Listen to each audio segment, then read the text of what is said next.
भगवान महावीर कहते हैं कि ज्यादा परिग्रह नरक गति का कारण है। ध्यान तत्वाद सूत्र में कहा बब्बारम परिगत्व सा नारकस्याविषा, नरक में जाता है वो जीव जो बहुत आरम परिग्रह रखता है। महावीर की नजरों में हिंसा करने वाला उतना पापी नहीं है।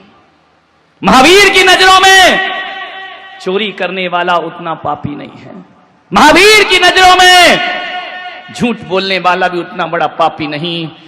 भगवान महावीर की नजरों में परिग्रह जोड़ने वाला सबसे बड़ा पापी हुआ करता है। उससे बड़ा पापी दुनिया में कोई नहीं हुआ करता। परिग्रह सबसे बड़ा पाप है। मूर्छा परिणाम नरक गति के कारण है। ध्यान रखिए, सबसे खतरनाक पाप। वायरे हम महावीर के पूजने वाले, बड़ी मजे की बात है। किसी ने किसी की हत्या कर दी तो हम उसे अपने पास नहीं बिठाएंगे। हत्यारा है, दूर रहे, पापी है, हिंसक है, मांसाहारी है, दूर रहे हमसे। किसी ने चोरी की तो चोर के साथ उठना बैठना पसंद नहीं करते। झूठ बोलने वाले पर विश्वास नहीं करते। कामुक व्यक्ति पर हम दूरी बना करके रखते हैं। चार पाप करने वालों से हम बचते हैं। क्या बात है कि पांचवें पाप वालों से दोस्ती करते हैं। विचार करिए, देखना, सोचना। जबकि महावीर कहते हैं सबसे बड़ा पाप तो परिग्रह है, परिग्रह से बड़ा पाप कोई नहीं। लेकिन बड़े मजे की बात है कि परिग्रहों के साथ सब कोई बैठना चाहे। ये कौन है? बड़े आदमी, पैसे वाले। परिग्रह के साथ हम कालर ऊंची करके बैठते हैं। परिग्रही व्यक्ति को माला डलती है, स्वागत होते हैं। और तो और महाराज भी अपनी पिच्छी उसके ऊपर रख दिया करते। विचार करिए, तीखी बात है। परिग्रह का सम्मान क्यों, जबकि वो तो पाप है। महावीर ने उसे सबसे बड़ा पाप बोला है, नरक गति का कारण बोला है।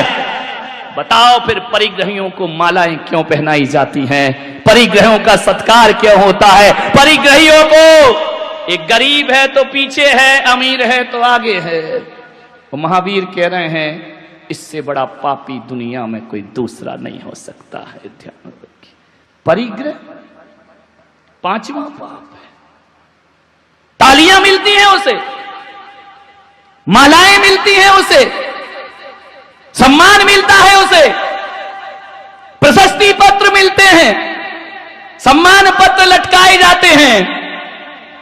परिग्रहियों, ध्यान रखना, परिग्रह का इतना स्वागत क्यों? विचार करना है आपको। मालूम है, आप यदि एक परिग्रह की बात कर रहा हूं, परिग्रह का अर्थ है आवश्यकता से अधिक। जो तुम्हारा बैंक में पड़ा है वो परिग्रह है। जो घर में उपयोग हो रहा वो आवश्यकता है। जो जेवर महिला पहनी है वो आवश्यकता है। और जो diamond set, golden set locker में रखे वो परिग्रह है। शरीर के अलावा जो भी है वह परिग्रह है। जितना उपयोग है वो आवश्यकता है। विचार करिए आप, 1 रुपया होता है भारत का, उसकी कीमत क्या है? 1 रुपये की कीमत क्या है? बोलो। 100 पैसे। विकास बाबू, 1 रुपये की कीमत 100 पैसे। रविंद्र, सब गलत। मेरी परिभाषा ही अलग है। भारत की जनसंख्या कितनी है ये भी नहीं मालूम।